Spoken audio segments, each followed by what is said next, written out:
Saya tanda-tanda dulu. Enggak ada. Enggak ada. Yang tepat-tepat terus. Apa?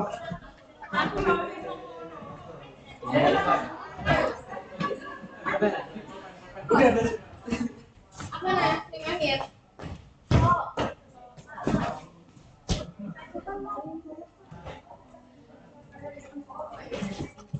Paling kan iya. Satu tok.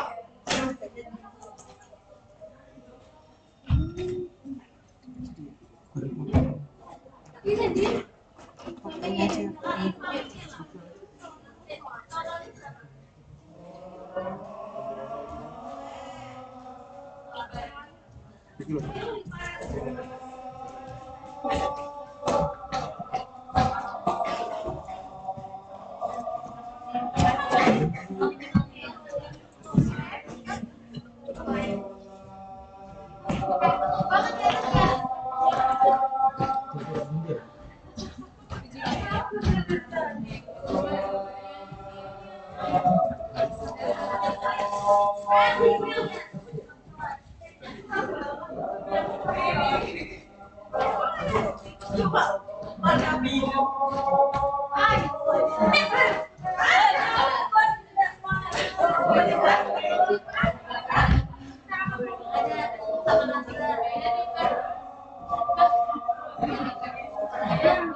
Bro.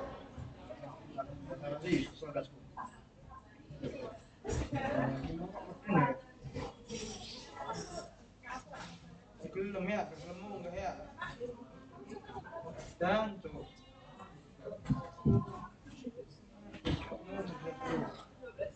Enggak.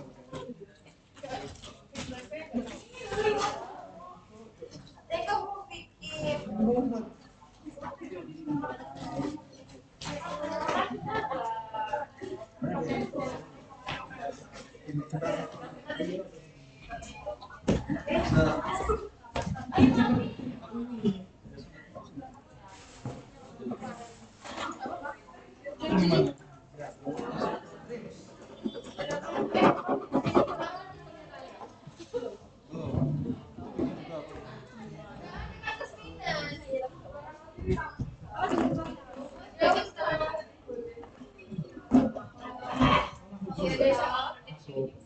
Aku tuh bingung ya ini gawe apa ora aku ada ini ya kan aku ngecek ke tengah katanya sama dokternya langsung cek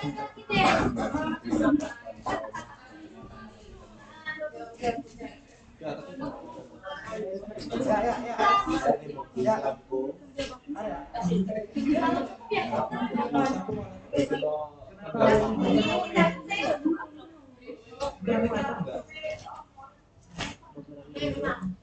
Pus. Udah gampang banget pus ngirim itunya. Suade.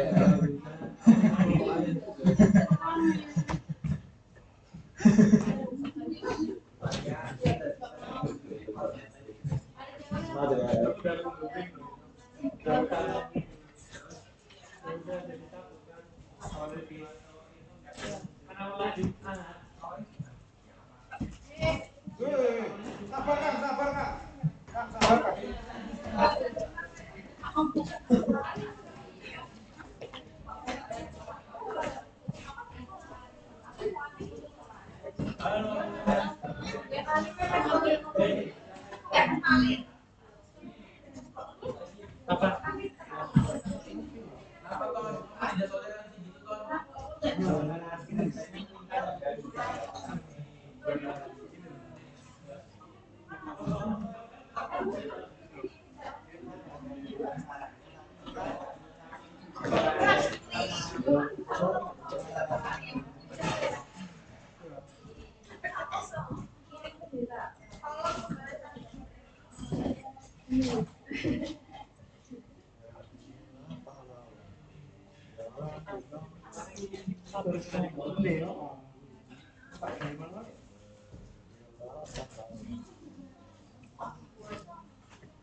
Selatan. Bang, sabar Mas. Gak selatan. Sabar loh Mas. Bebe. Aku ngasih suara bayi kok bebe.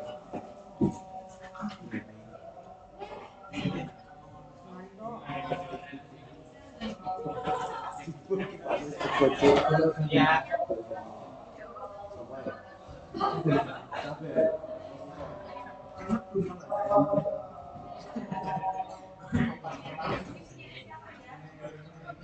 Yohanes. Oh ya. Ini sus. Ini tuh. Ini biasanya. Ada sama.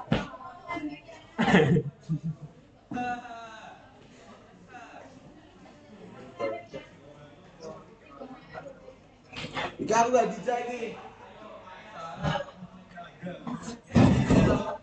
Tam, ayo soal. Sini, apa mau? Tam ayo salat tam Gusti Allah tam iki musuhe tam. Yo lek aku roh ini kowe. Iki saiki wong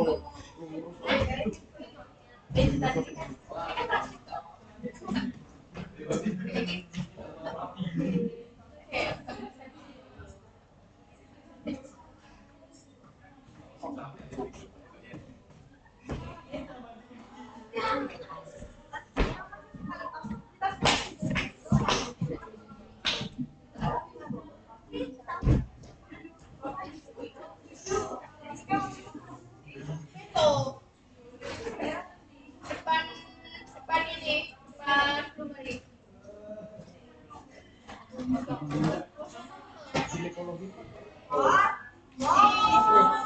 BNI kan? dua kali ya.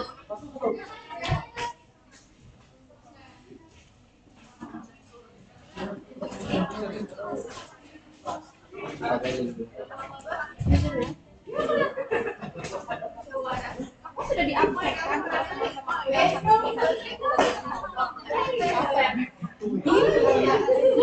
Nggak bermaksud baik. Yang mana yang kita lihat? Kita gini kalau bisa apa ya? Salah.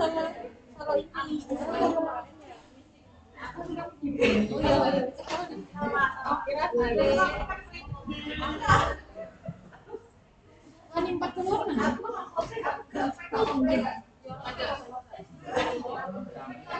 Tam iki aku mbok revisi. Yo tak revisi. Dia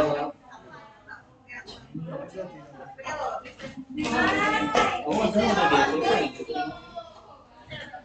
Tapi ya Bang, radiasinya kan ganti kan. revisi dari awal banget.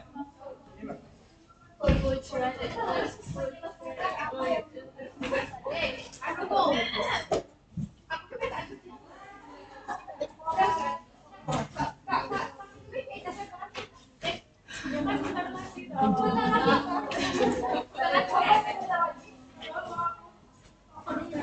Kayaknya salah.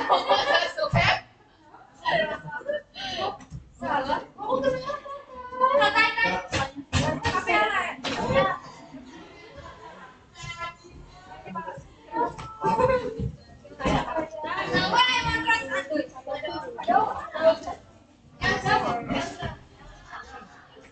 itu habis.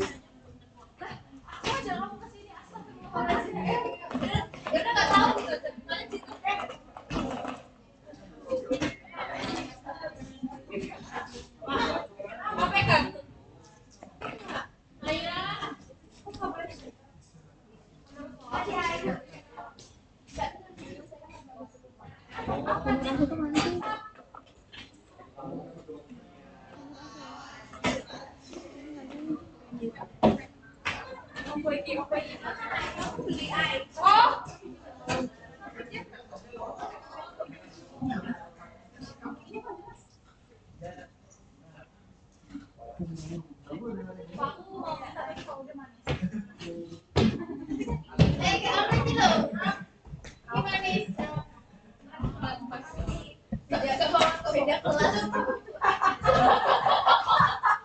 Ini 11.000 ya, Cuk.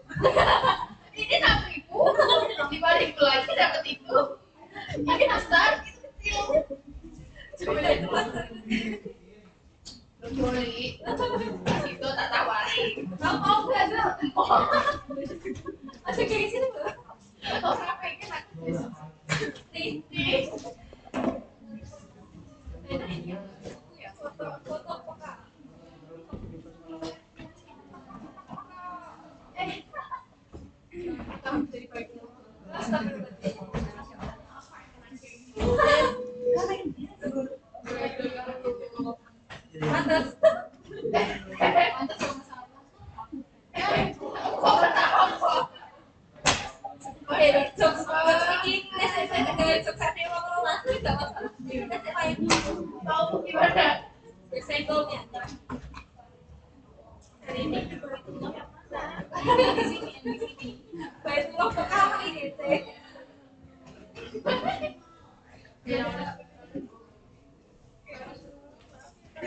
Gak manis kan?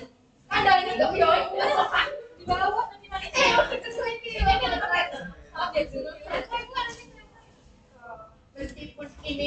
beda harga ya nih. Ini multifungsi. Kayak dia ada ininya. Rotornya nggak tahu rotornya.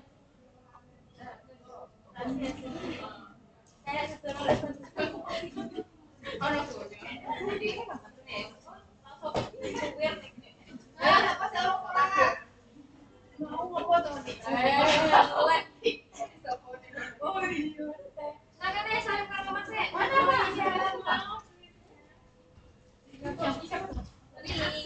dia. Oh keren. Itu isi tinggal. Coba tak baca.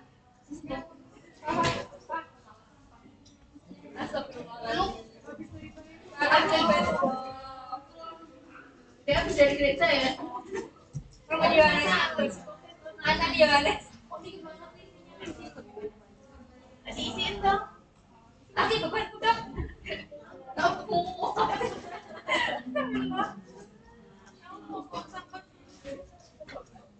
Lagi perlu disapa nih.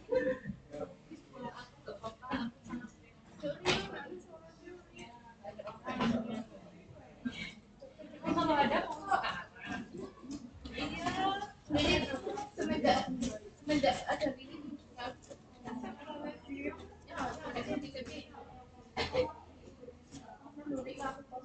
kita sih bukan oh ini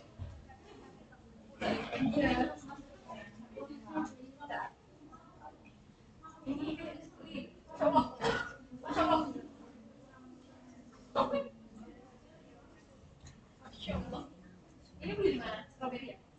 Di Purwokerto. Kalau saya kan pernah baik ke sini. Oh sudah. Boleh dong. Udah 5.000. Mau nyobain kali. Sponsor. Ya ini dia sponsor. Pansa. Baik. Oh iya, kan aku kene. Yang penting kan CCTV. Oh, nasi gibi sok. Kan ada aku CCTV masuk switch box. Yuk, Masya Allah. Aku selalu lewat CCTV ya.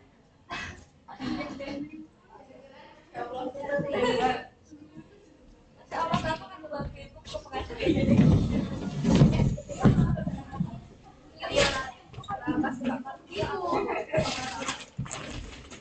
Ada yang tangan-tangannya support. Tangan-tangannya support.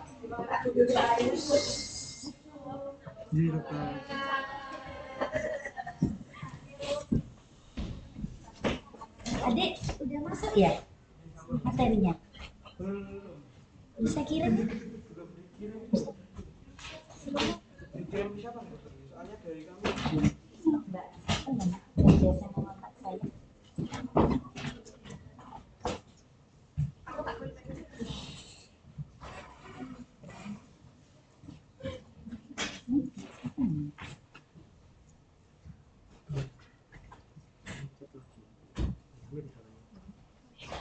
Farida.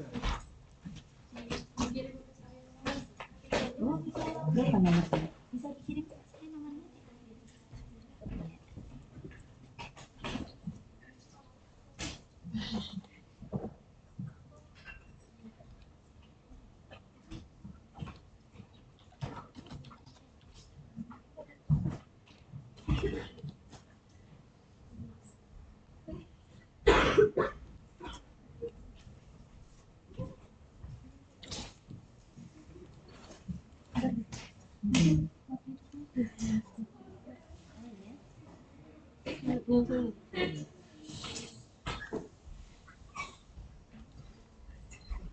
Oh, barang ini.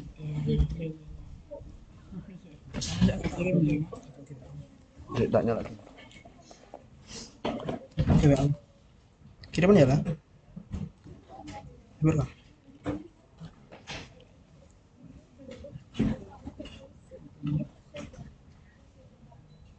Berempat gitu.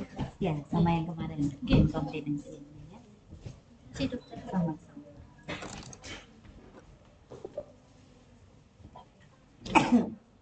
Dokter beda tadi. Iya, ada apa-apa.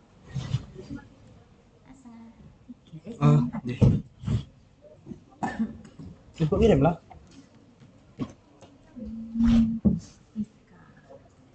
Ini ada yang izin dok.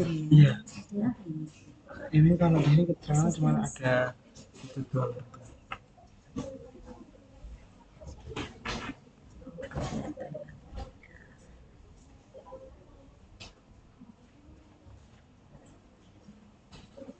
Lala. Kirim.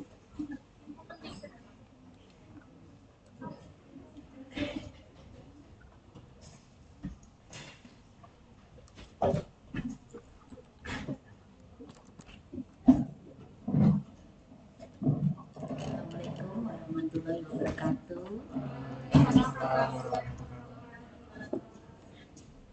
Pak kabar deh?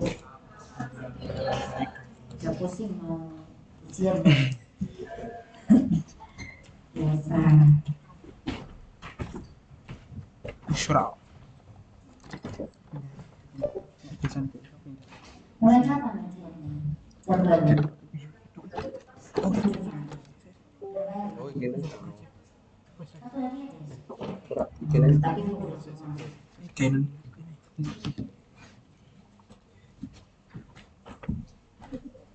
Ya ini mohon maaf karena kemarin sudah diminta saya bahan, cuman laptop saya itu ketinggalan. Saya itu kan habis ujian di Malang, laptopnya itu ketinggalan. Jadi saya baru ngambil kemarin. Sebentar. Untung nggak hilang laptopnya.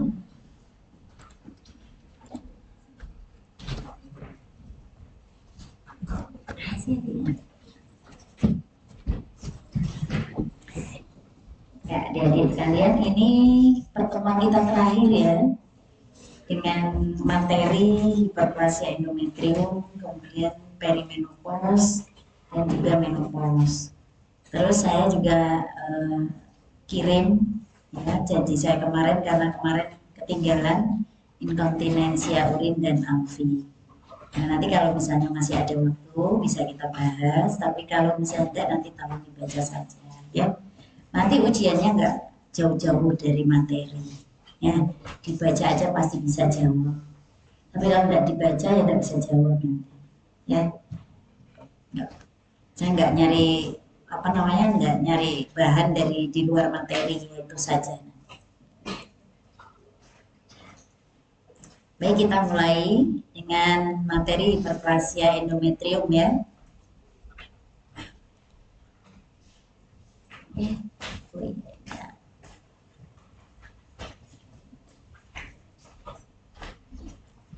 Per definisi, hiperplasia endometrium itu sebetulnya adalah penebalan, ya, penebalan yang terjadi di endometrium uteri, ya. Jadi dibilang sebagai proliferasi atau penebalan abnormal dari lapisan endometrium yang lebih tebal dari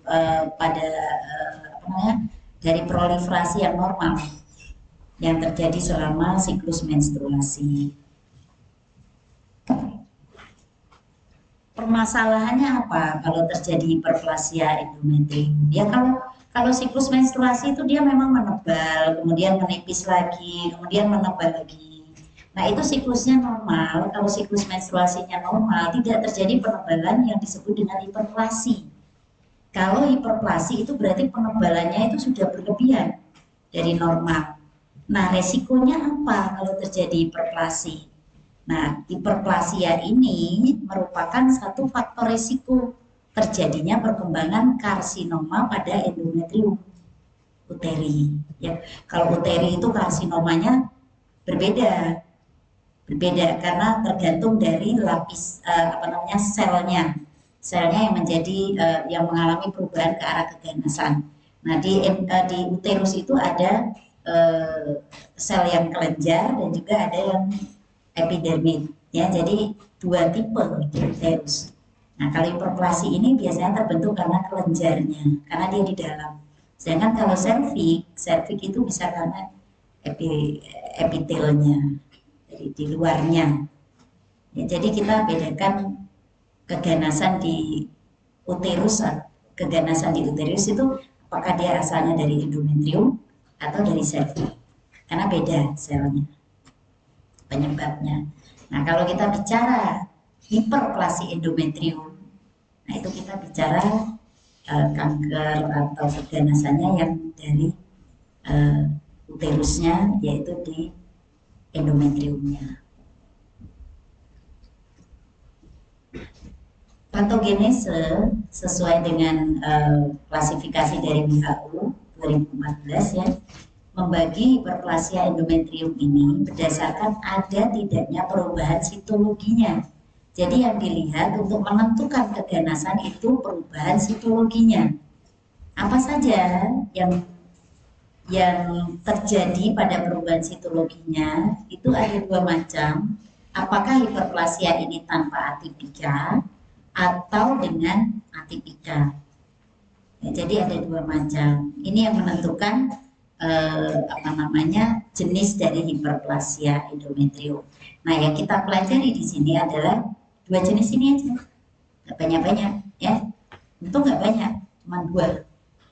Kalau banyak malah pusing nanti kita.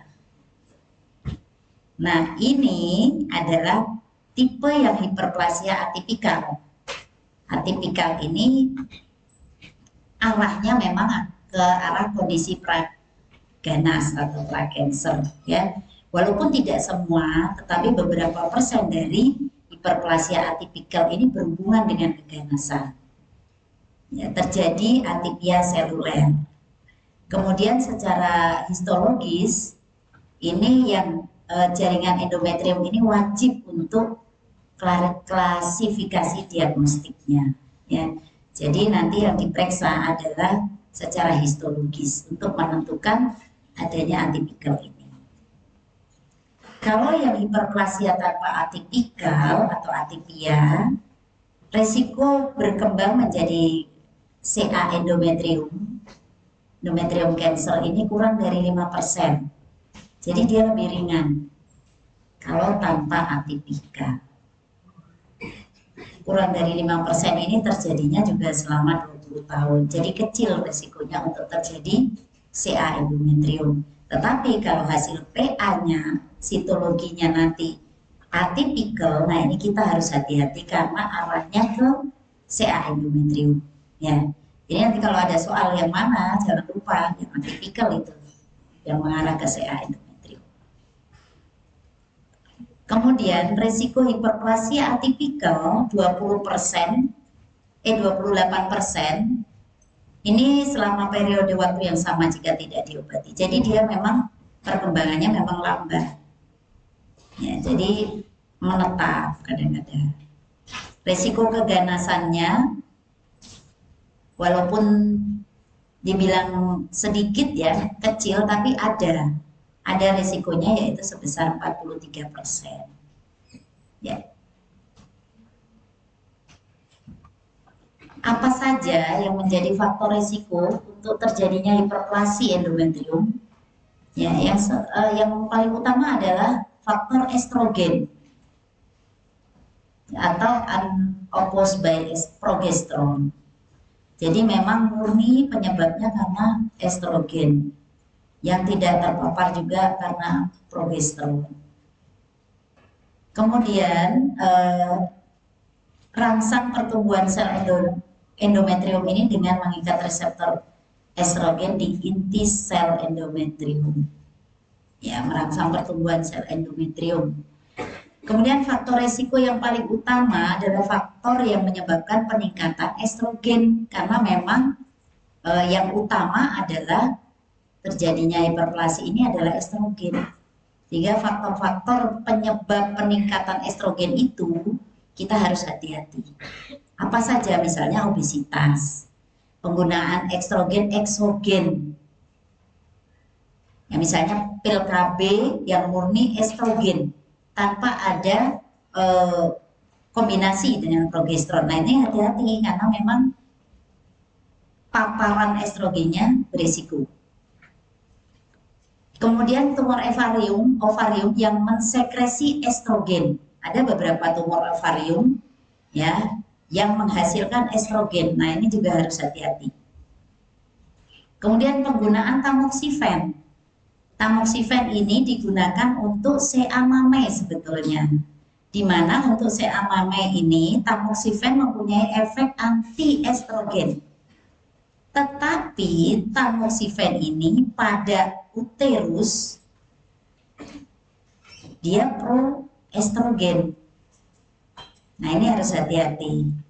Biasanya dari bagian bedah kalau sudah operasi CA mame langsung menekan hormon estrogen agar tidak timbul atau relapse lagi CA mamenya, memberikan tamoxifen. Ini mungkin sampai 2 tahun atau bahkan 5 tahun tergantung ini. Nah, kita harus memantau hati-hati penggunaan tamoxifen ini karena berisiko terjadi hiperplasi pada endometrium.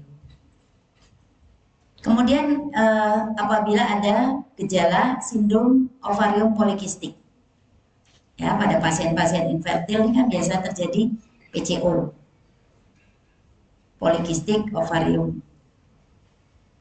Kemudian pada nuliparitas juga harus hati-hati. Kemudian karsinoma kolorektal, non poliposis herediter. Nah, ini juga meningkatkan sekresi dari estrogen dan juga DM. Nah, ini beberapa faktor risiko yang menyebabkan terjadinya hiperplasi endometrium. Gejala tanda yang pasti adalah perdarahan vagina yang abnormal. Abnormal itu apa maksudnya? Abnormal itu di luar siklus. Siklus misalnya dalam satu periode menstruasi antara 21 sampai 35 hari. Nah, ini di luar siklus itu ada perdarahan. Kita curiga ke arah hiperplasia endometrium. Kemudian adanya perdarahan intermenstrual, perdarahan tidak teratur atau menoragi, ya perdarahannya jumlahnya banyak, atau perdarahan pasca menopause. Ini harus hati-hati, kita harus curiga adanya hiperplasia. Kadang-kadang juga ada keputihan. Nah, ini gejala yang ikutannya. Tapi yang jelas gejalanya yang sudah pasti harus ada perdarahan di luar siklus atau perdarahan abnormal. Nah, ini pendekatannya ya. Direkomendasikan kalau misalnya kondisi sebagai berikut ini kita dapatkan, kita harus rujuk ke layanan kanker ginekologi karena beberapa kondisi seperti ini sudah mengarah bukan saja hiperplasia, tapi mungkin arahnya juga sudah ke arah precancer. Jadi apa saja, yaitu wanita di atas 55 tahun yang mengalami perdarahan pasca menopause. Kemudian pada pemeriksaan fisik mengidentifikasi adanya asites atau massa yang ada di panggul atau di perut. Kemudian kalau ada pemeriksaan USG didapatkan gambaran adanya kanker ovarium. Nah, ini kita harus hati-hati karena ini dengan kondisi seperti ini bisa menyebabkan hiperplasia atau mungkin arah ke CA endometrium tadi. Nah, biopsi endometrium ini adalah diagnosa yang definitif untuk memastikan hiperplasia endometrium dan jenisnya, jenis yang tadi itu ya, atipikal atau non atipikal. Dilakukan pemeriksaan histologi. Ini diagnosis definitif. Jadi kalau misalnya belum dilakukan pemeriksaan histologis, kita belum bisa memastikan bahwa ini kasus misalnya PUD tadi adalah hiperplasi. Jadi dipastikan. Karena pemeriksaan sitologi ini banyak penyebab yang menimbulkan gejala PUD tadi, perdarahan uterus disfungsional yang atau AUB atau apalagi DUB, macam-macam perdarahan di luar siklus. Nah, ini kita harus pastikan dengan pemeriksaan sitologinya. Apakah memang hanya hiperplasi ataukah memang sudah CA endometrium ya, ataukah ada yang lainnya lagi. Macam-macam, ada polip kah atau apalah macam-macam. Nah, ini histologi ini yang memastikan bahwa pasien ini adalah hiperplasi endometrium. Biopsi endometrium itu didapat dari kuretasi, jadi harus dikuret. Tapi jangan kalau misalnya ada pasien yang belum menikah ya, kadang-kadang ada di luar perdarahan di luar siklus, misalnya pada perimenars, itu kan biasa datang ibu dengan anak gadisnya, dok ini anak saya perdarahan, haidnya lama, haidnya nggak teratur, baru berhenti 1 minggu dia sudah haid lagi. Jangan kita berpikir ke arah hiperplasi. Ya, tadi kan kita sudah tahu definisi hiperplasi, ya kan? Nah, kalau misalnya belum menikah, ini jangan,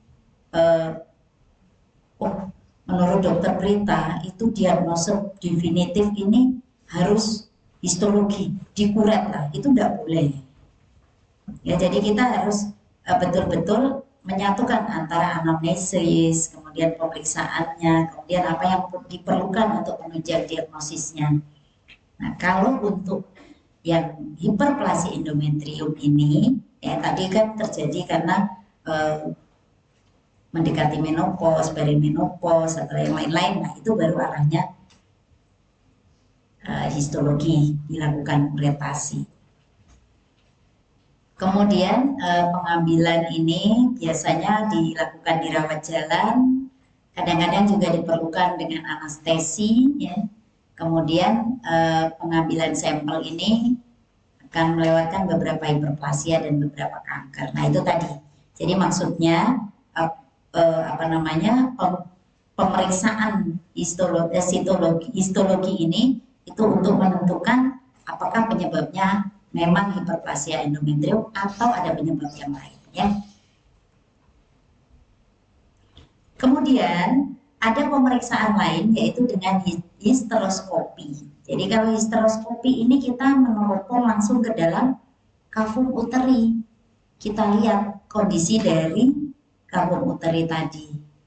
Apakah memang ada penebalan, apakah mungkin ada polip, ataukah ada penyebab yang lain. Ini bisa kita lihat langsung, di samping kita juga melakukan kuretasi di tempat yang kita curigai adanya hiperplasia tadi. Nah ini juga metode diagnosis yang lebih akurat lagi. Kalau yang tadi kuret kan kita ambil sampelnya itu atau jaringannya itu di luar. Tapi kalau histeroskopi kita sambil meneropong, kita lihat mana daerah yang kira-kira memang mencurigakan ada penebalan. Jadi di situ kita langsung kuret.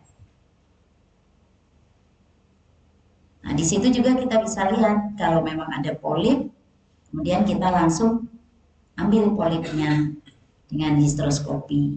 Jadi bisa melihat, mendiagnosis langsung, kemudian terapi langsung.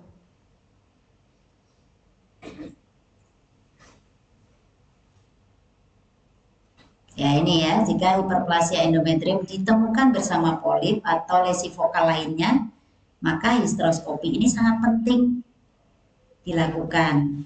Selain untuk diagnostik, kita juga langsung menangani. Misalnya kita mau ekstraksi polipnya langsung. Kemudian ada pemeriksaan lain penunjang yaitu dengan USG transvagina. Ini dilakukan pada pasien yang pramenopause dan pasca menopause. Kemudian USG transvagina ini juga dapat dilakukan untuk menilai perdarahan vagina yang abnormal. Jika kecurigaan klinisnya tinggi, maka memang harus dilakukan histologis. Untuk kondisi pasca menopause, itu kita lihat ketebalan endometriumnya. Bisa dilakukan biopsi atau histeroskopi. Disarankan pada ketebalan endometrium dengan rata-rata 4 mm. Jadi perlukan ini pasca menopause ini untuk ketebalan yang 2-3 mm. Lebih dari itu dilakukan pemeriksaan lebih lanjut. Jadi modalitas untuk USG, kalau kita gunakan untuk pasca menopause, kita ada standarnya berapa sih penebalannya yang sesuai untuk pasca menopause. Nah, itu sekitar 3-4 mm. Bila dia lebih tebal dari itu, mungkin kita perlu kita pikirkan histeroskopi atau mungkin biopsi, nah seperti itu ya. Kalau untuk wanita pramenopause ya, kalau pasca menopause itu otomatis seharusnya endometriumnya itu sangat tipis karena memang sudah tidak ada rangsangan dari estrogen lagi. Tetapi untuk wanita pramenopause ini memang masih kacau, estrogennya masih kadang-kadang bisa meningkat tinggi sekali, kadang-kadang bisa turun ya. Jadi memang masih kacau pada perimenopause lah. Pramenopause ini kan menjelang menopause. Nah, ini memang pada USG ini didapatnya memang lebih tebal biasanya. Nah, kalau ketebalannya di bawah 7 mili sepertinya bukan hiperplasia. Jadi kalau hiperplasia ini lebih dari 7 mili ketebalannya untuk wanita premenopause. Ya. Pengobatannya apa? Manajemennya kita bedakan ya antara tanpa atipikal atau atipia dengan yang atipikal. Kalau yang atipia ini kan sudah risiko berkembangnya ini menjadi kanker memang kecil ya, 5% selama 20 tahun. Biasanya yang jenis atipia ini kadang bisa kembali normal dengan pengobatan hormonal saja atau tanpa pengobatan. Yang penting ini kita harus mengatasi faktor risiko. Misalnya ada faktor risiko obesitas ya kita turunkan, BMI-nya kita turunkan, lakukan diet sehingga kondisi hormonalnya bisa stabil. Tinjau juga pengobatan hormonalnya. Kemudian, nah yang paling penting adalah kita lakukan pemantauan karena tidak menutup kemungkinan yang atipikal ini tadi ada 5% menjadi CA. Jadi kita perlu pemantauan pengawasan, terutama pada yang tanpa gejala, kemudian dilakukan biopsi lanjutan bila diperlukan, dan regresi lebih mungkin terjadi dengan pengobatan aktif. Ya, jadi ini yang perlu kita lakukan, pemantauan. Kemudian pemberian pengobatan progesteron.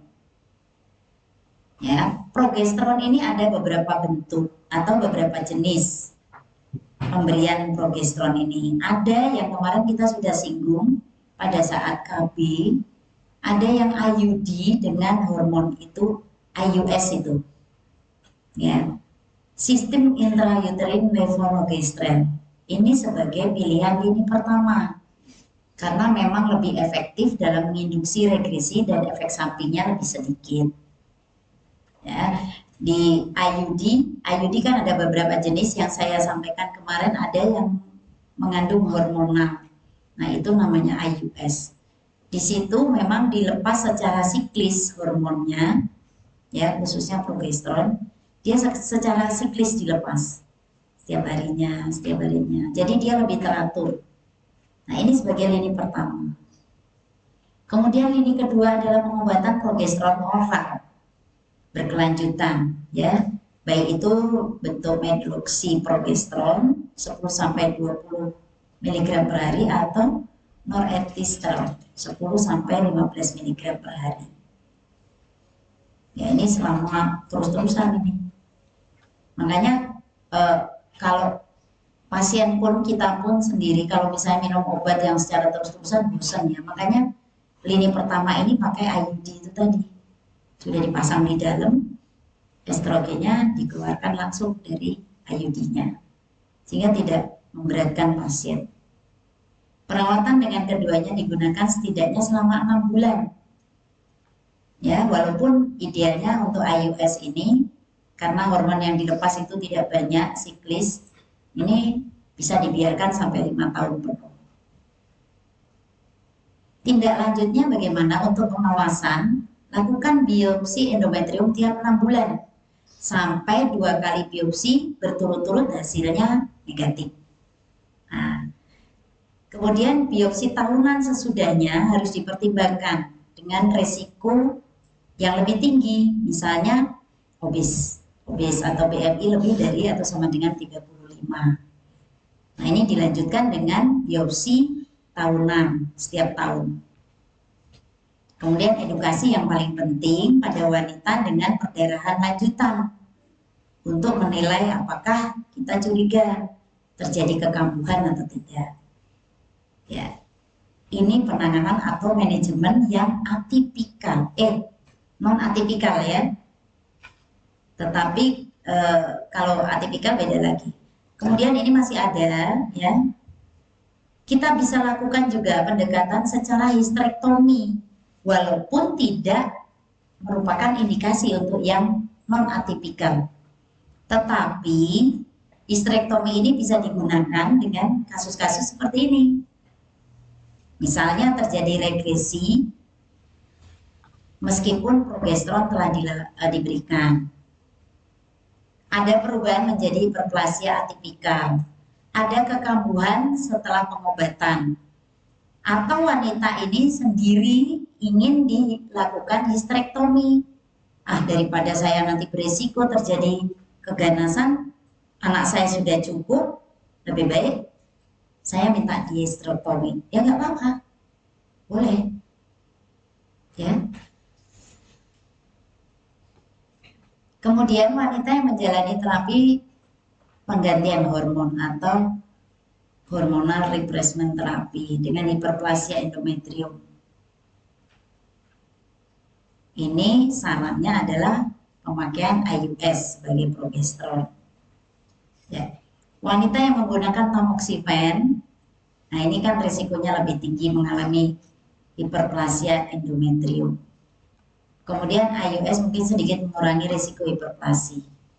Tetapi memang belum bisa dijadikan protap sampai sekarang.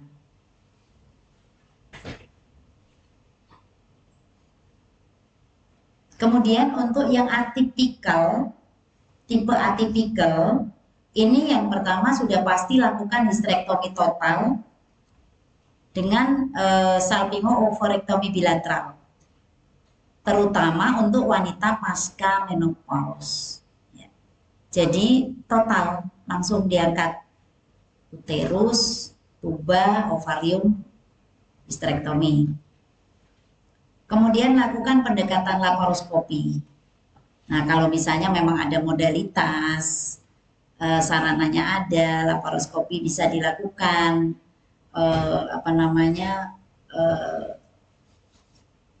tenaganya juga memungkinkan, ini bisa dilakukan laparoskopi. Kemudian untuk wanita yang ingin mempertahankan kesuburan, pilihannya progesteron. Tetapi dilakukan pengawasan dengan biopsi endometrium 3 bulanan. Setelah itu, lakukan histerektomi segera. Misalnya ada yang masih pengen punya anak, seperti itu. Atau misalnya memang dia pengen program IVF, bayi tabung, ya, lakukan ini pengobatan hiperplasianya dulu, kemudian diawasi biopsi endometriumnya, kemudian setelah dilahirkan misalnya berhasil hamil, dilahirkan histerektomi. Itu untuk mencegah terjadinya CA endometrium tadi. Untuk IUS ini memang menurut Cochrane tahun 2018 ya, itu belum ada bukti keamanan diberikan pada wanita dengan hiperplasia atipikal. Tetapi kalau untuk non atipikal itu masih bisa. Kalau wanita yang ingin hamil, lebih baik disarankan menunggu sampai regresi pada pengobatan medis terjadi. Kemudian dilakukan rujukan ke spesialis fertilitas, ya, IVF dapat dipertimbangkan. Nah itu tadi, kalau memang masih memerlukan kondisi reproduksinya, lakukan dulu, setelah itu histerektomi. Ini khusus yang atipikal. Komplikasinya, ya biasa, kekambuhan setelah perawatan, relapse, berkembang menjadi CA endometrium. Wanita yang tidak memiliki perubahan atipikal memiliki resiko yang sangat kecil, non atipikal artinya ya.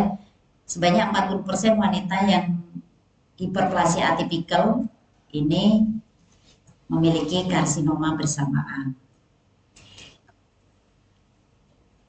Resiko meningkat setelah menopause. Ya, itu tadi tentang hiperplasi. Kita lanjut atau ada yang ingin bertanya silakan. Ini gimana Didik? Keluar dulu ya.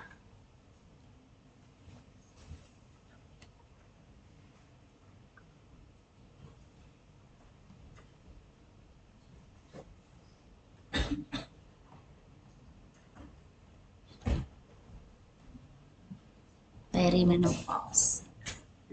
Ya, ini yang gede mana?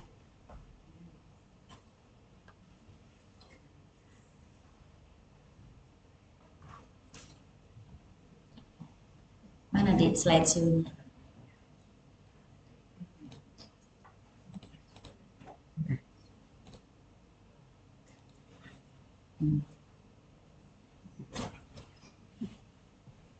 Yang itu nggak kelihatan, biar sampingnya nggak kelihatan, nggak bisa.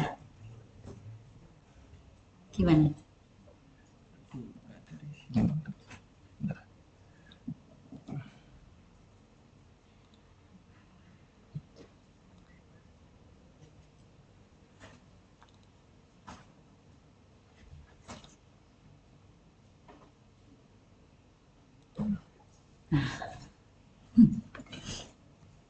Kasih ya Dek. Kita lanjut. Nggak ada yang bertanya? Ada yang ingin bertanya? Lanjut ya. Ya. Perimenopause syndrome.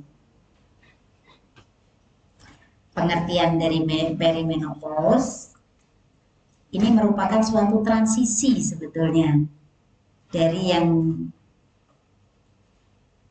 normal menjadi ke menopause. Ada waktu perimenopause.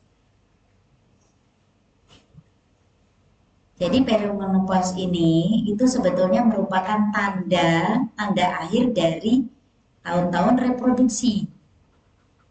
Disebut juga sebagai transisi menopause. Nah, tadi sudah saya sampaikan bahwa di masa perimenopause ini estrogennya sangat kacau.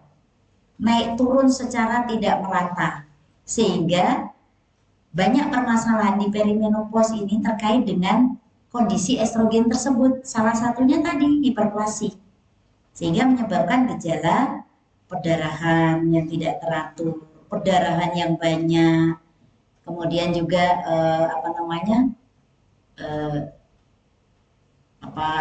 gejala-gejala PUD tadi. Siklus menstruasi pada perimenopause ini mungkin bertambah panjang atau bahkan bertambah pendek, tergantung itu tadi estrogennya. Estrogen kalau misalnya dia meningkat ya makin banyak perdarahan, makin panjang. Tapi kalau misalnya estrogennya sudah sedikit, nah ini misalnya dia bisa sedikit mensnya atau kadang-kadang ada lebih dini menopause-nya.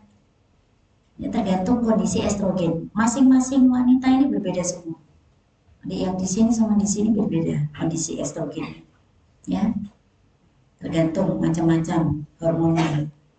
Bisa karena gizi, bisa karena kondisi tubuh kita sendiri, bisa karena faktor psikis, bisa karena faktor fisik, macam-macam. Itu yang mempengaruhi estrogen kita. Nah, ini seorang wanita mungkin juga mulai mengalami siklus menstruasi di mana ovarium tidak melepaskan sel telur atau ovulasi. ya, itu juga sudah masuk masa perimenopause. Kemudian setelah melewati 12 bulan berturut-turut tanpa periode menstruasi, maka ini dikatakan bahwa wanita sudah mencapai masa menopause dan masa perimenopausnya sudah berakhir. Jadi siklus wanita itu berubah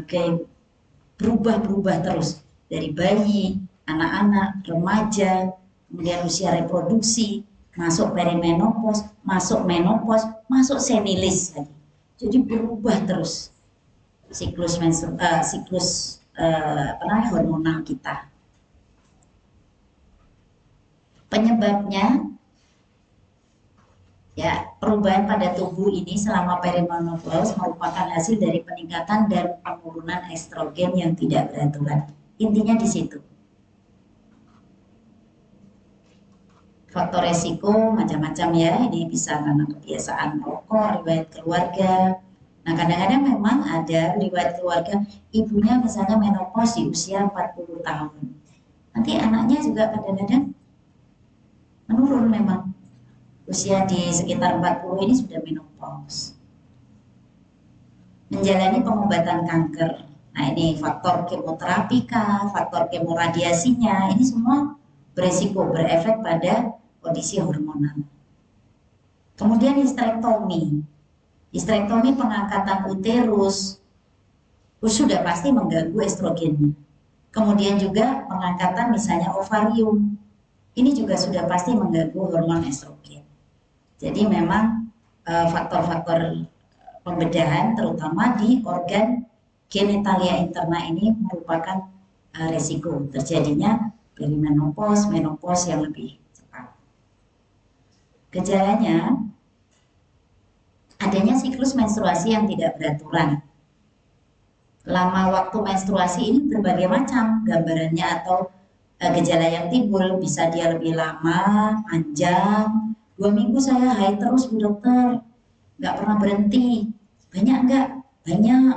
Kadang datang lagi, banyak nggak? Sedikit-sedikit aja tapi panjang. Nah itu merupakan gambaran estrogen yang pola estrogen yang bagaimana ya. Karena dengan memahami siklus haid yang kemarin, kita harus pahami betul siklus haid.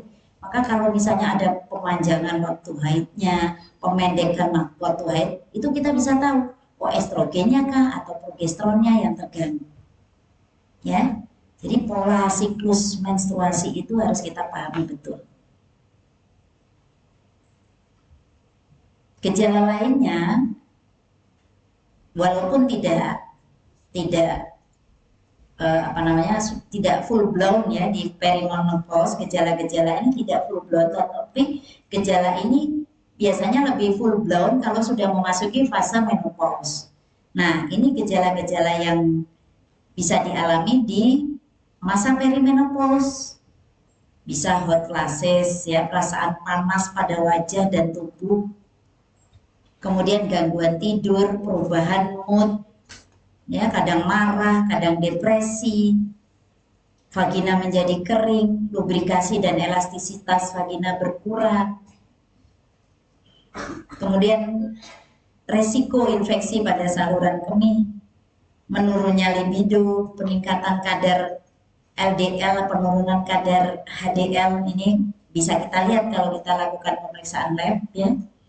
Kemudian mulai kehilangan massa tulang. Ya, sehingga mempercepat terjadinya risiko osteoporosis. Ya, kalau untuk diagnosa, ini diagnosa memang tidak bisa didiagnosa hanya dengan satu tanda pada pemeriksaan. Jadi dari anamnesa, riwayat menstruasi, gejalanya, nah itu semua bisa kita kumpulkan untuk membuat suatu diagnosa perimenopause ini. Kalau memerlukan pemeriksaan penunjang, memang yang lebih tepat kita lakukan pemeriksaan kadar hormon estrogen dan progesteron. Di situ bisa kita lihat berapa kadar estrogennya, kadar progesteron. Kita bandingkan dengan kondisi normal. Kalau memang dia turun, nah ini kita hati-hati. Apakah memang masuk perimenopause? Perimenopause masuk, oh ya ini sesuai dengan gejala perimenopause. Kita cari lagi, sesuai enggak dengan usianya. Kalau misalnya masih di usia 40 tahunan sudah ada timbul, kita harus cari lagi penyebabnya apa kira-kira. Karena secara normal kan belum. Perimenopause itu biasanya masuk antara di Indonesia ya, wanita Indonesia sekitar 45 sampai 50 tahun. Kalau kita lebih dini kita dapatkan kok kayak gejala-gejala perimenopause. Nah, ini kita harus cari. Pastikan tidak ada penyebab yang lain. Itu yang penting ya. Kemudian pemeriksaan ini dilakukan beberapa kali dalam jangka waktu tertentu untuk melihat penurunan kadar hormon. Misalnya 3 bulan berikutnya atau 6 bulan berikutnya kok menurun, makin menurun, makin menurun. Oh ya sudah, ini kemungkinan besar memang masuk masa perimenopause. Tata laksananya ya untuk menghilangkan gejalanya sudah pasti karena nggak bisa diobati ya. Kalau perimenopause, kalau mau diobati ya pakai beberapa pengobatan seperti hormon replacement terapi atau terapi pengganti hormon, terapi suri hormon ya. Itu bisa dengan berupa pil atau estrogen yang ditempel pada kulit atau yang lainnya. Kemudian estrogen vagina juga untuk dalam bentuk krim yang dimasukkan ke dalam vagina. Ini untuk mengurangi ketidaknyamanan atau kondisi kering pada vagina dengan memberikan suatu semacam lubrikasi ya.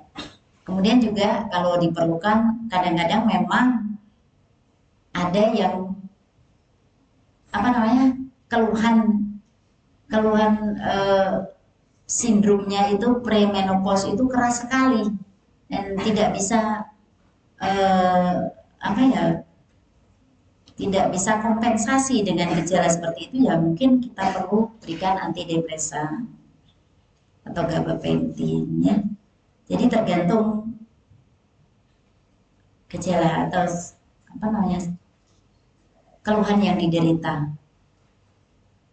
Komplikasinya ya pasti menstruasi yang tidak teratur. Kemudian sebetulnya yang perlu kita berikan adalah edukasi ya, bahwa kondisi ini sebetulnya normal. Hanya saja mungkin dengan perubahan gejala atau fisik tersebut menimbulkan sesuatu yang tidak nyaman. Nah, ini perlu dilakukan edukasi yang baik. Dan yang paling penting, ini kita harus ingatkan apabila mengalami perdarahan yang sangat berat, kemudian berlangsung lama, lebih dari 7 hari, dan terjadi pendarahan di luar siklus. Nah, ini sesuatu yang tentu saja tidak normal. Untuk kondisi seperti ini, kita wajib sarankan lakukan pemeriksaan, untuk menyingkirkan apakah memang ada gejala-gejala yang tidak normal atau penyebab lain yang menyebabkan gejala-gejala tersebut. Pencegahan tentu saja edukasi ya, bahwa ini yang merupakan kondisi normal dan tidak ada upaya untuk mencegah kondisi ini. Hal yang bisa dilakukan ya, mungkin untuk mengurangi keluhan, lakukan edukasi untuk konsumsi makanan bergizi seimbang, hindari alkohol atau kafein ya. Misalnya ini adik-adik ini mesti sering ngopi nih, ya kurangi nih kafeinnya. Kemudian rutin berolahraga, berhenti atau hindari rokok ya. Itu untuk perimenopause. Kemudian untuk yang menopause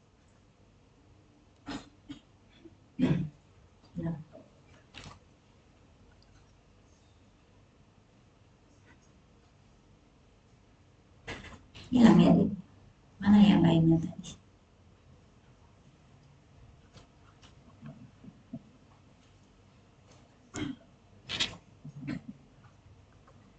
Ya. Mana adik yang lainnya tadi? Hilang deh. Kalian konten Iya dibuka aja semuanya ya. Ya nggak susah nanti. Ya, kasih. Ada yang mau ditanya? Perimenopause? Enggak ya, gampang. Kalau saya disuruh ngasih sampai secara mendetail tentang pengobatan hormon replacement terapi, nah itu baru susah. Tapi kalau sekedar untuk menopause, perimenopause, nah mungkin seperti ini saja. Definisinya menopause ya, sudah pasti berhentinya haid, terutama 1 tahun penuh. Kalau misalnya 3 bulan nggak haid, terus haid lagi, apakah bisa kita sebut menopause? Belum. Jadi itu masih masuk fase perimenopause. Tapi kalau sudah setahun full tidak pernah haid, nah itu masuk masa menopause. Kalau misalnya ada pertanyaan, 1 tahun nggak haid, terus habis gitu timbul haid lagi, itu apa?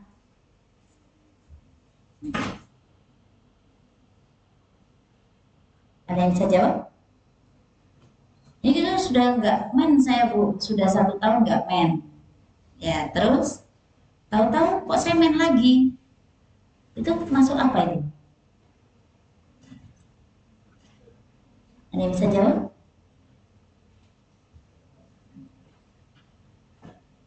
Kita harus cari penyebabnya, ya kan? Harusnya dia sudah menopause, secara normal menopause 1 tahun. Tapi kalau masih keluar lagi, kita harus cari penyebabnya. Apakah nggak ada kanker di situ, endometrium, atau CA cervix? Kita harus cari sumbernya. Dari mana ini perdarahan? Harusnya kalau sudah menopause nggak boleh lagi keluar darah. Jadi hati-hati pada perdarahan pasca menopause. Ya, tuh.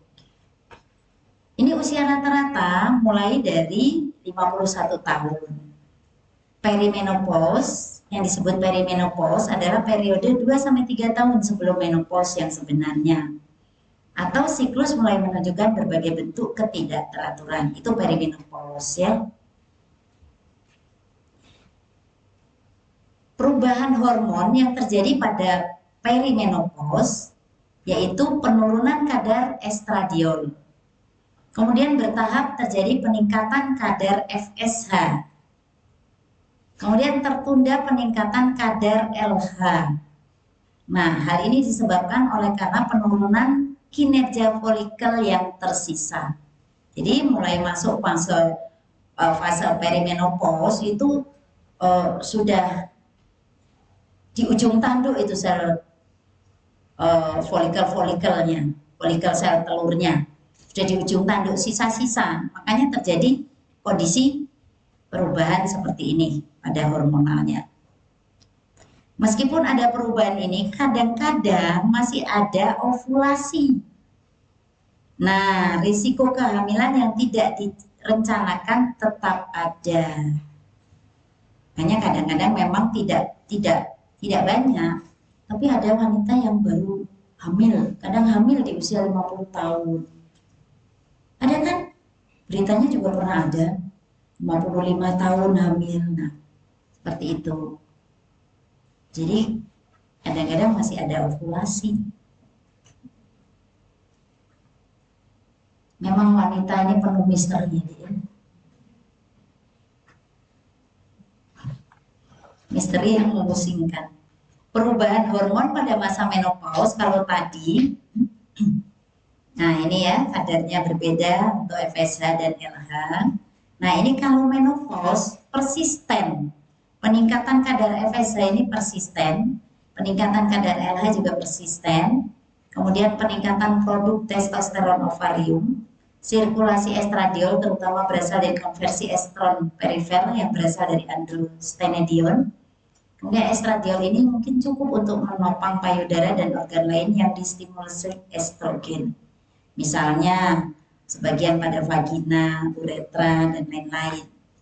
Ya, jadi memang perubahan pada menopause, hormon pada menopause ini memang sangat ekstrim. Ya. Kemudian gejala menopausnya sudah pasti berhenti menstruasi, instabilitas vasomotor, gejala fisiologis, kecemasan, psikologis maksudnya ya, gejala psikologis nih, kecemasan, peningkatan depresi, ketegangan, lekas marah, moody, gangguan tidur, ya, sakit kepala, mialgia, perubahan libido, perubahan atrofi pada vagina, uretra, vulva, atrofi kulit, prolaps kadang-kadang ya, prolaps genital, kesulitan berkemih, pokoknya segala macam dah. Ini nanti dialami pada masa menopause. Ya, tetapi ini yang paling penting kita lakukan edukasi bahwa kondisi ini sebetulnya normal dan tidak ada kondisi yang bisa memperbaiki. Jadi harus menerima dengan kondisi seperti ini. Kemudian faktor resiko ya untuk mempercepat ya, atau yang kenapa gejala menopause ini berbeda tergantung dari rasnya. Kalau ras kulit putih lebih rentan dibandingkan ras kulit hitam. Gejala menopause pada ras kulit putih ini lebih berlebihan yang dialaminya. Kemudian kalau yang kurus lebih rentan daripada yang gemuk. Nah, ini kalau sudah tua jangan kurus-kurus, nanti gejala menopause-nya lebih berat nih, ada yang kurus. Kemudian perokok lebih rentan dibandingkan bukan perokok. Gejala yang kurang menonjol pada kalau kita lakukan olahraga teratur. Tata laksananya untuk menopause, diet sehat dengan suplemen CA, paling tidak 1000 mg sehari. Kemudian vitamin D ditambahkan. Kemudian olahraga teratur 3 kali seminggu selama minimal 30 menit.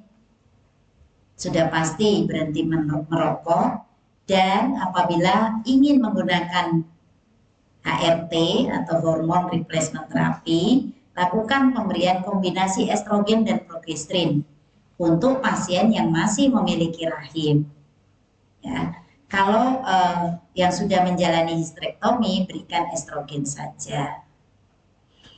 Kemudian pemberian siklik ya dilakukan antara estrogen ya dengan progestin, atau yang kombinasi. Kemudian dilakukan pemberian patch estrogen, tetapi biasanya memang oral ini lebih unggul ya dibandingkan patch, karena patch ini mungkin penyerapannya lebih cepat. Kemudian dilakukan pemantauan pada profil labnya, lipid, gula darah, kemudian tekanan darahnya juga dipantau. Kemudian setiap perdarahan abnormal ini harus dilaporkan. Kenapa? Karena hormon replacement terapi ini, pemberian estrogen dan progesterin ini beresiko terjadi peningkatan pada CA mamai ya. Jadi harus betul-betul dievaluasi tidak ada resiko ke arah sana untuk pemberian hormon replacement terapi. Kalsitonin untuk pasien dengan patologi paratiroid. Kemudian obat untuk terapi osteoporosis. Lakukan pemeriksaan atau pemantauan kepadatan tulang. Nah, ini pemeriksaan payudara secara teratur. Ya, karena resiko peningkatan CA payudara ini lebih sering terjadi pada usia yang sudah perimenopause ke atas. Jika HRT dikontraindikasikan, pilihan lain untuk mengontrol gejala dapat digunakan misalnya dengan clonidine. Ini untuk mengurangi resiko gejala pada kasus-kasus yang mungkin dialami lebih berat. Argumen tentang HRT, ya ini hati-hati karena berisiko terjadi kanker payudara. Pada menopause dini, ya, ini terjadi sekitar usia 40 tahun, biasanya gejala menopause-nya lebih parah dan memerlukan dosis HRT yang lebih tinggi. Untuk menopause iatrogenik, ya biasanya ini terjadi pada proses pembenahan atau yang mengalami radiasi, ada radioterapi misalnya, ya. Nah, jadi itu tentang menopause, tidak banyak, mudah-mudahan bisa dipahami. Kemudian ini hutang saya kemarin ya untuk inkontinensia urin.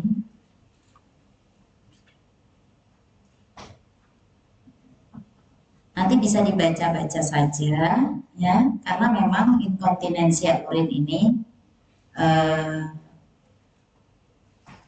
sering terjadi ya pada wanita, terutama pada menopause ya. Sehingga memang perlu pemahaman yang lebih baik tentang inkontinensia urin.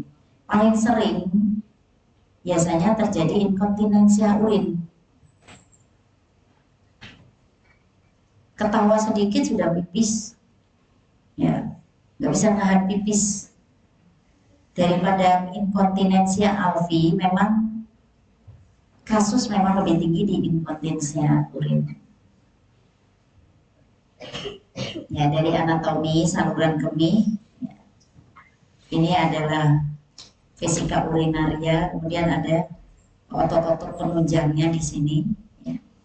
Terutama ini di membran uterus ini penunjang bladernya. Kalau ini lemah, ya sudah susah kita mengontrol urin. Micturition cycle, ya, proses berkemih. Ada beberapa proses berkemih, ya, dari feeling, kemudian sensasi, kemudian normal, ya, penuh dia normal, habis gitu ada perasaan untuk mengeluarkan, ya. Jadi ini prosesnya. Definisi involunter, ya, mengurangi urin yang involunter. Ya, kalau kita ingat itu pada apa namanya, komedian Nunung itu, udah ketahuan nggak bisa berhenti langsung ngompol. Nah, ini salah satu contohnya. Karena memang sudah lemah atau penunjangnya. Ya, etiologinya ada beberapa macam, ya. Klasifikasinya ini ada dua, ya, yang paling penting harus kita ketahui, yang akut dan kronik. Yang akut ini memang transien, ya, terjadi tiba-tiba. Kemudian kalau yang kronik ini biasanya persisten, ada tipikalnya. Bisa karena stres, urgen, overflow, atau campuran di antara ketiganya. Yang persisten penyebabnya menurunnya kapasitas kandung kemih akibat hiperaktif dan kegagalan pengosongan kandung kemih akibat lemahnya kontraksi otot detrusor. Ya, ini prosesnya, ya, nanti dibaca-baca saja. Mungkin kalau sambil mendengarkan lagu-lagu bisa lebih dipahami, ya. Ini sudah lengkap, sudah saya kirimkan mekanisme dasarnya, ya. Ada proses memang dari sini, ya, hiperaktif, ya. Kemudian ada proses uretral incompetence, ada proses uretral block atau yang campuran. Ya. Nah, ini tekanan abdominal, bisa karena penyokong yang tidak stabil sehingga timbul sistem ureter. Ya, nanti bisa dibaca ya. Kemudian untuk inkontinensia alveoli tidak banyak, tapi memang kita harus pahami karena kadang-kadang terjadi kelemahan di otot-otot vagina sehingga menyebabkan mudah terjadi vagina anterior ataupun inferior. Kalau yang anterior yang lemah maka terjadi inkontinensia urin tadi. Tapi kalau yang bawah yang lemah maka akan terjadi inkontinensia alveoli. Kenapa berhubungan dengan objin? Karena memang vagina ini melalui dua organ tersebut, organ VU, vesika urinaria, dan organ rektum. Yang terjadi inkontinensia alveoli. Ya, nanti dibaca saja ya. Kira-kira ada yang mau ditanyakan nggak nih? Ini bahannya sudah lengkap ya, nanti tinggal dibaca-baca saja. Ya. Ada yang belum diterima bahannya? Sudah semua ya?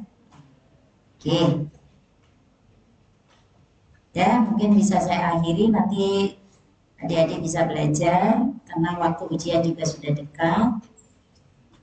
Mudah-mudahan hasilnya maksimal. Lulus semua ya. Pokoknya baca ini aja, soal saya nggak susah, dari sini saja, nggak dari mana-mana ya. Ada yang mau ditanya sebelum ditutup? Masih ada kuliah minggu depan? Masih? Tahun baru masih kuliah? Oh, ini luar biasa. Tahun baru di kampus. Luar biasa ini. Ya. Baik, kalau tidak ada yang ingin ditanyakan, saya akhiri dulu kuliah hari ini. Terima kasih. Wassalamualaikum warahmatullahi wabarakatuh.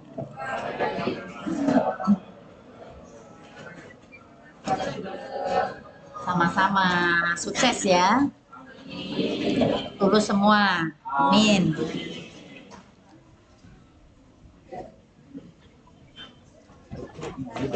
Oh, akhir ya ini ya. 2 kali ya, Dek? Iya, benar ya? Baliknya lagi. 2 ya? Oh, ini ada lagi. Iya, nonton.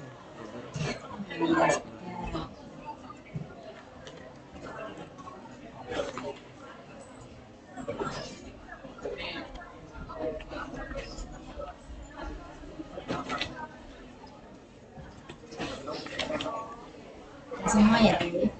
Kalian ingat ini untuk jurnal. Yang mana Dek? Ini ya? Sudah? Abon. Alhamdulillah, sama-sama. Sukses ya, Dek? Amin. Sami-sami.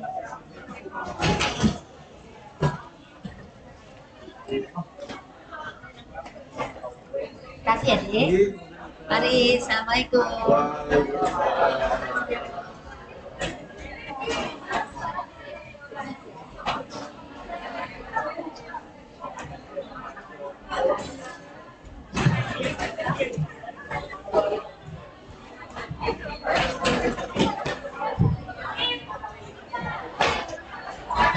Teman-teman bisa absen dulu ya sebelum mulai. Silakan absen.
Dulu pasti sampai dengan lanang.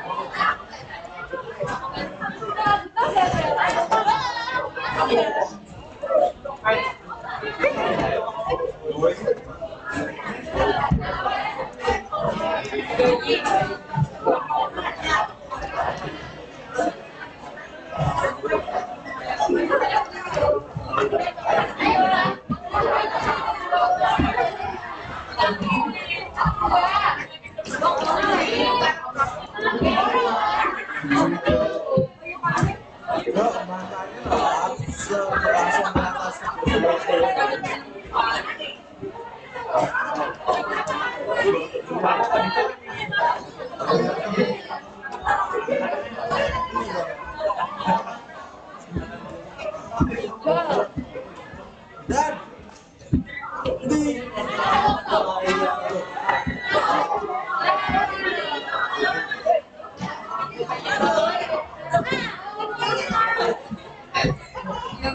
Meninggal. Situ dia. Kamu nggak pulang, guys? Lu PPE.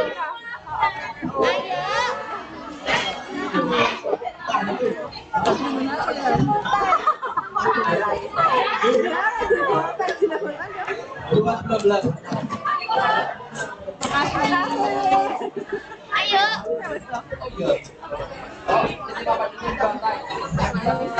Teman-teman 16.40 belum absen, aku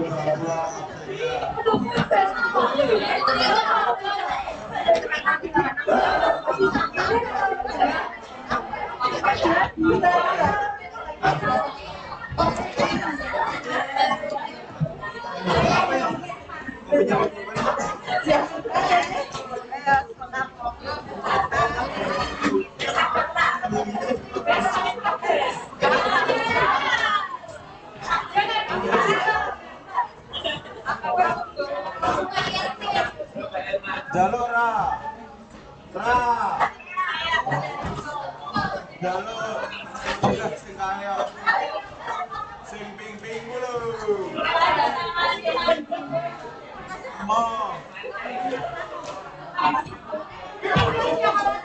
kamu mau ke Pasuruan?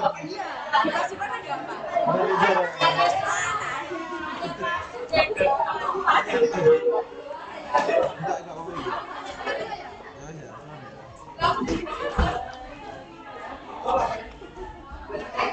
Aku dua ya, boleh nggak? Boleh nggak?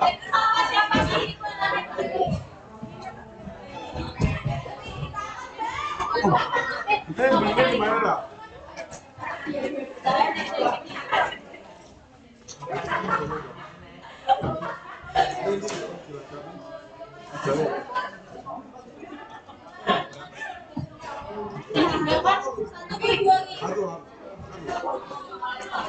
Matanya kita tangan goblok apa gitu.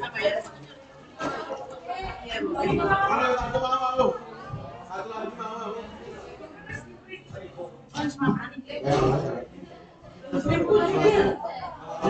Mulai nggak? Kemarin sudah ada. Aku para wida di dalam.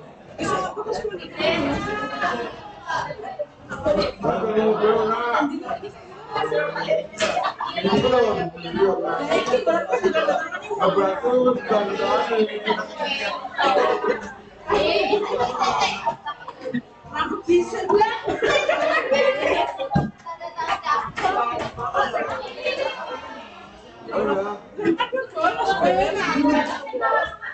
bolos anak-anak deh. Oh, gue bikin bolos.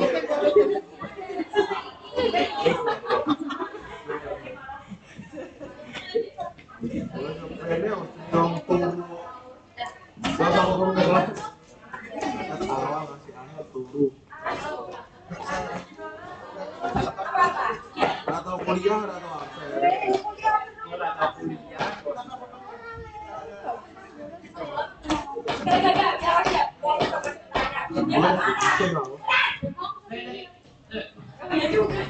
Repoti dia, uang repoti, ketahui apa?